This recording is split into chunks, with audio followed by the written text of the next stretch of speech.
All right, this is the new MIG-135Pro from Safesp, and I'm going to be trying it out today, and I have a little project, so it works out perfect. Hopefully I can weld it up with this new welder.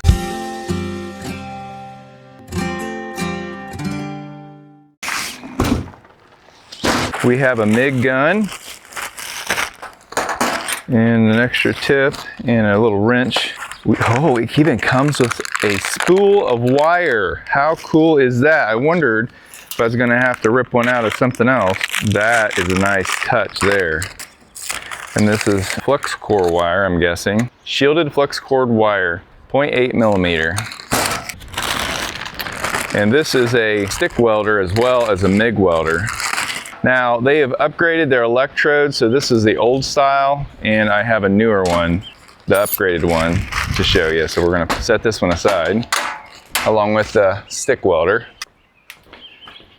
This is a new grounding cable, and it's a lot thicker, and this is a lot more substantial clamp here. Definitely like that. I am always amazed at how small these little welders are. We've got some extra tips, probably different size. All right, so there we get our first look at this little machine here. So this appears to only be 120 volt. So there's only one plug, and that is a regular plug. All right, I'm gonna leave this unplugged for a minute, but I got my cord ran over there. That's like a 20-foot extension cord. And let's see if we can get the wire put into this thing. Okay, we're gonna set this little MIG welder on this cart so we can easily deal with it.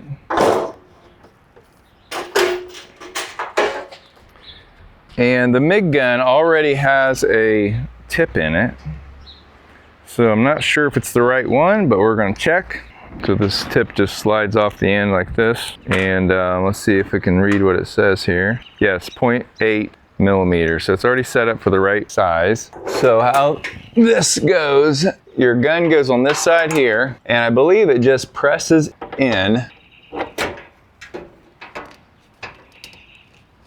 It just presses in and rotates, and then this goes on the bottom here.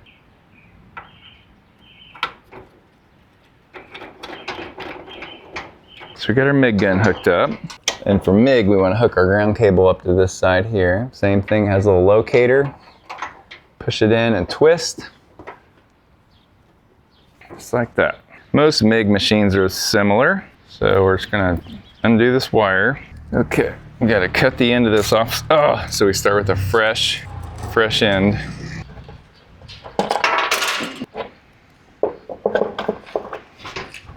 Okay, we're not gonna worry about putting that back on until we get this started. Loosen that up, run our wire through here. We want it to go right in that hole, right in that cable. Okay, it's in there. So now we're gonna put this back together so it holds it. And now we're gonna get our piece back on here so it doesn't try to get away from us. There we go, okay. Now we're gonna go power this on so we can run some wire through here. Okay, we turn the power on in the back. It's already set to flux. It says 0.03, we might have to adjust that, but we're just getting the wire started here.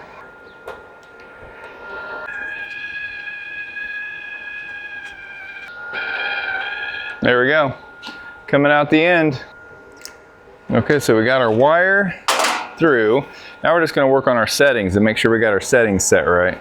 I will say the MIG electrode and the ground are pretty short. I would say 6 feet maybe. So it's not, this isn't a commercial type welder, but we'll see how it does for a DIY. Okay, so let's get it set up. Okay, this is your amperage. So we're gonna set it at 60. Start with mode, stick, lift TIG, flux, and it goes through the size. So I think we have the smallest one. It's going by inch here, which is interesting because the wire is by millimeter. So I'm not really sure why it's going by inches here. So I think that's all we need to set. It will adjust the feet automatically, I think. There's no adjustment for it. It does tell you here how to hook everything up.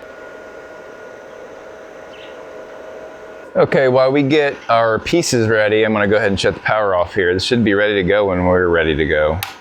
So this is a dip station / barbell rack. It's adjustable, and so we're wanting to put some ends on here so that bar doesn't accidentally roll off the end here. Perfect project for trying out this new welder.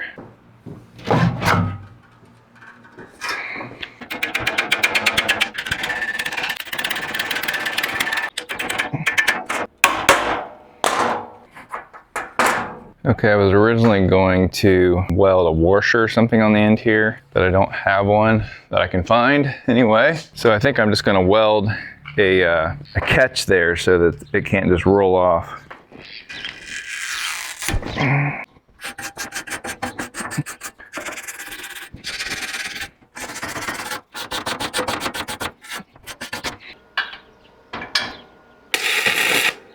We got weld.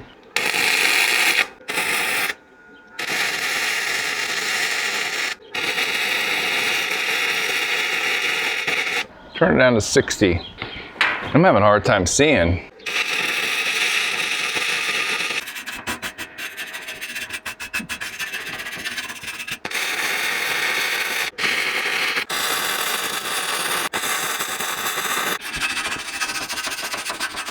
That'll get that tape off.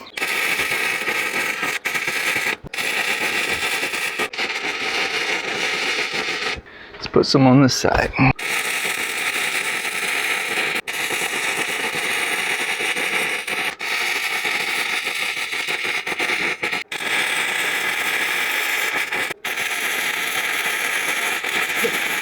All right, that's what we got right now. We're gonna clean this up and see what we got.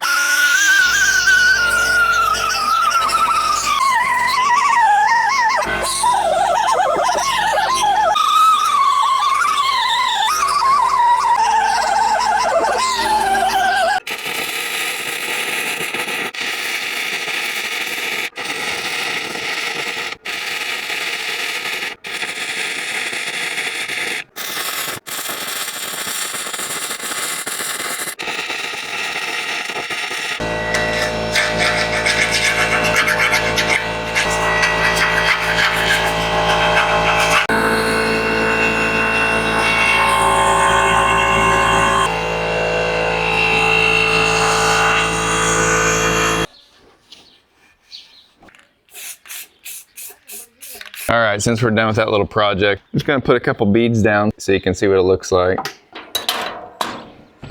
We're gonna set it on 70 and see what that looks like.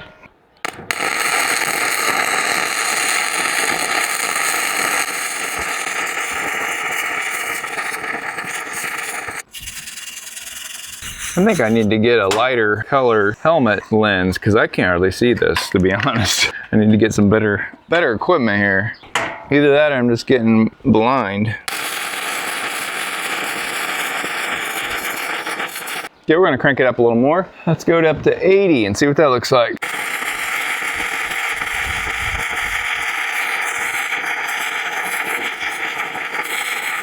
About 100.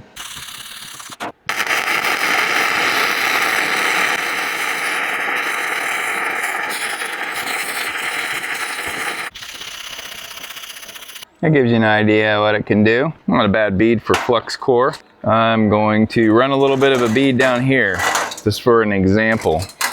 If you're trying to fill this in here. Had a little bit of a jam up, but it wasn't too bad. Sometimes the wire will weld itself to the end of the tip.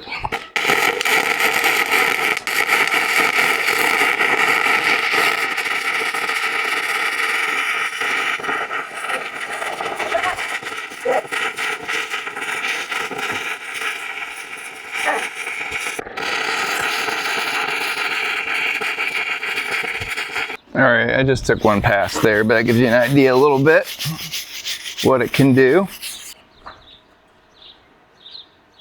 Pretty nice. Not too bad of welds. I don't weld very often, so don't judge me. But yeah, I think it does a pretty decent job.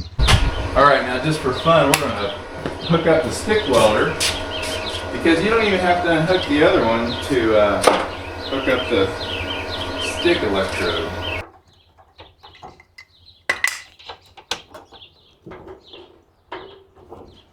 The stick electrode has a longer cord, All right, we're gonna start out with some 60-11 rod, and then we're gonna go to the 70-18. So we're gonna turn the heat down just a little bit.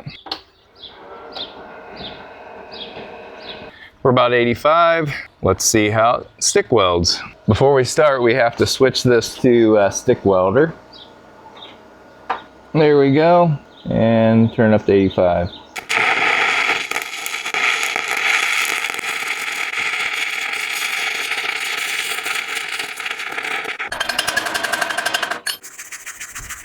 All right, let's try some 70-18 rod. Let's try a bead first.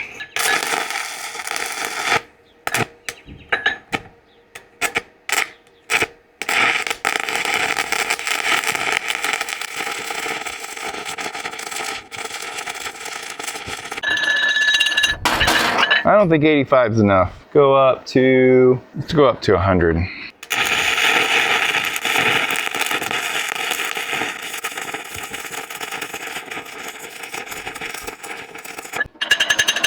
Yeah, 100 did a lot better. So that was the 85. Wasn't really doing too good, and then this is a lot better there. So we're gonna put a little bit of weld in this groove here.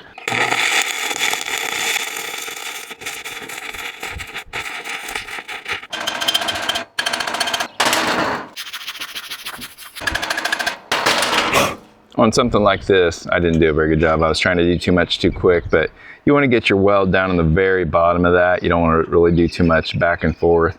And then you just keep laying welds over top so that you have multiple layers of good weld to fill that whole area in. But anyway, that gives you an idea what this thing will do. This is the MIG-135Pro from Safesp. I have several Safesp welders, and they all work really well, and they're very inexpensive. So I have no reason to have a Lincoln arc welder around. These things are so much smaller and take up so much less space. They're just hard to beat something like that. So the technology these days really come a long way. So anyway, that's going to do it for the video today, guys. Hope you got something out of it, and I'll see you in the next one.